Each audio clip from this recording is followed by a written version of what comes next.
Assalamualaikum warahmatullahi wabarakatuh. Hai anak-anakku sekalian, kelas 5 Tolha Ubaidillah, masih semangat kan untuk belajar?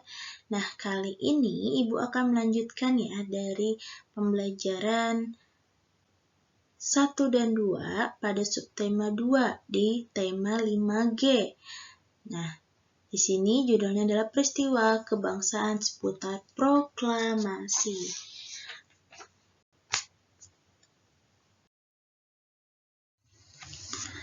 Tujuan pembelajaran ini, yang pertama, siswa dapat menjelaskan peristiwa-peristiwa penting seputar pembacaan proklamasi kemerdekaan. Masih ingat kan hari kemerdekaan itu kapan? Ya, benar, tanggal 17 Agustus 1945. Siapa yang membacakannya? Membacakan isi teks kemerdekaan, yaitu Insinyur Soekarno.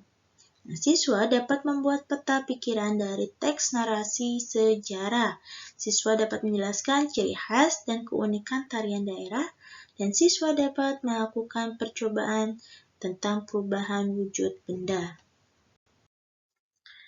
Baik, kita sama-sama ya buka di buku kalian di halaman 44. Kemerdekaan yang diperoleh oleh bangsa Indonesia diperoleh dari hasil kerja keras para pejuang kita ya, yang pernah kalian dengar satu persatu. Proklamasi merupakan pernyataan yang mengungkapkan bahwa bangsa Indonesia telah merdeka. Dua tokoh di antara sekian banyak tokoh proklamasi adalah Soekarno dan Muhammad Hatta.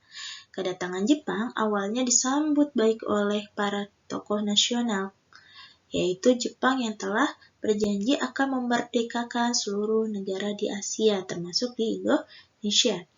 Jepang membentuk Badan Penyelidik Usaha-usaha Persiapan Kemerdekaan Indonesia, atau yang disebut di dalam Jepang ini adalah Dokuritsu Junbi Kosakai pada tanggal 1 Maret 1945. BPUPKI dipimpin oleh Dr.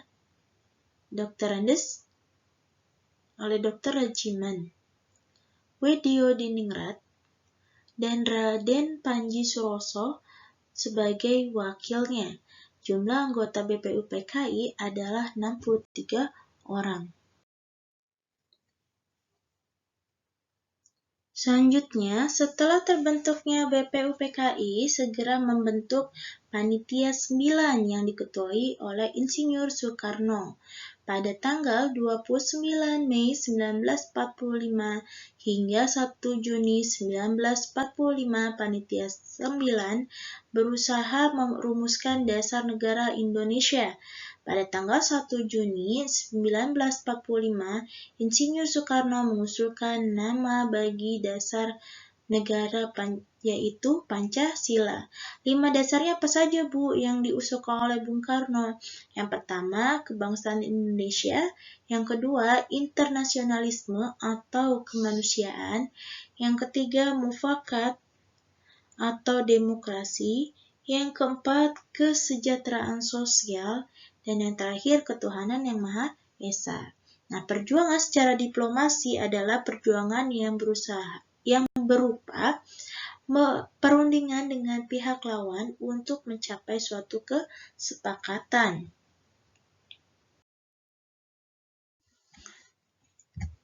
Lanjut, kita bahas tentang bahasa Indonesia yang ada di halaman 45. Membuat peta pikiran dari teks narasi sejarah. Kita dapat mencari informasi dengan cara membaca teks narasinya terlebih dahulu. Informasi yang diperoleh dapat dikelompokkan agar lebih mudah dipahami. Setelah dikelompokkan, pahami keseluruhan isi teks narasi sejarah terlebih dahulu dan catat informasi penting teks dengan menggunakan kata tanya. Nah, informasi dapat kita catat dengan menggunakan peta pikiran. Yang gambarnya ada di halaman 45 ya anak-anak, bisa kalian lihat di situ. Selanjutnya kita akan bahas tentang IPA. IPA ini menjelaskan perubahan benda yang bersifat tetap dan sementara, melakukan percobaan tentang perubahan wujud benda. Perubahan wujud benda terjadi karena pengaruh kalor. Benda yang melepaskan kalor dapat mengalami wujud membeku, mengembun, dan mendeposisi. Benda yang menyerap atau memerlukan kalor dapat mengalami menguap, mencair, dan menyublim. Perubahan wujud benda seperti membeku, mengembun, mendeposisi, menguap, mencair, dan menyublim termasuk ke dalam perubahan benda yang bersifat sementara. Perubahan benda yang bersifat sementara adalah perubahan benda yang dapat kembali ke wujud semula. Perubahan benda yang bersifat tetap adalah perubahan benda yang tidak kembali ke wujud semula. Contohnya, dari perubahan benda yang bersifat tetap adalah pertama, roti yang berjamur selama 5 hari dibiarkan di udara terbuka.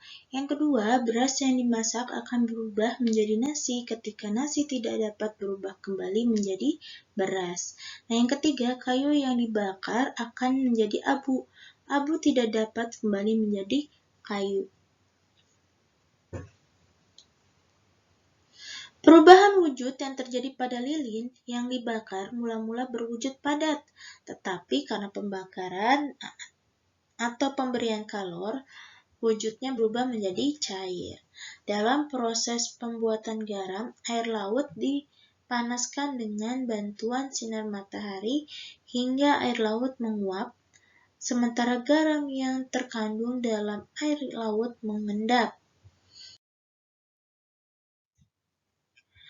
Selanjutnya ada SPDP. Di halaman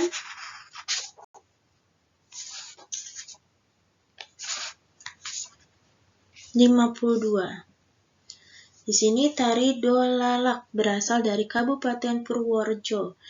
Tari dolalak ini terinspirasi dari perilaku tentara atau serdadu Belanda pada saat beristirahat sambil menyanyi dan berdansa. Ciri tari dolalak yaitu terletak pada pakaian yang digunakan yang mirip serdadu Belanda dan gerakan kirig atau gerakan bahu yang cepat pada saat tertentu. Tari dolalak ini dilakukan secara berkelompok. Tari berkelompok adalah tari yang dilakukan lebih dari 2 orang. Tari tunggal adalah tarian yang dibawakan oleh 1 orang. Tari berpasangan adalah tarian yang dilakukan seorang penari laki-laki atau perempuan atau 2 pasang penari laki-laki dan perempuan. Tiap tarian, baik tunggal, berpasangan, atau kelompok memiliki keunikan dan ciri khas tari. Keunikan tarian ini terdapat pada gerak, kostum, pola lantai, dan properti yang digunakan. Demikian ya yang bisa Ibu jelaskan kali ini. Kalian kerjakan tugas kalian paket di halaman 45, 47, 48, 53, 54, 55, dan 56. Nah, kalau misalkan kalian kurang paham dalam pengisiannya, boleh kalian lewatin terlebih dahulu. Cari yang mudahnya saja. Nanti ketika kita bertatap muka, kita akan bahas pembelajaran ini. Demikian yang bisa Ibu sampaikan pada pembelajaran ini. Apabila Ibu ada salah dalam menyampaikan pembelajaran, mohon dimaafkan. Wabillahi taufiq wal hidayah. Wassalamualaikum warahmatullahi wabarakatuh.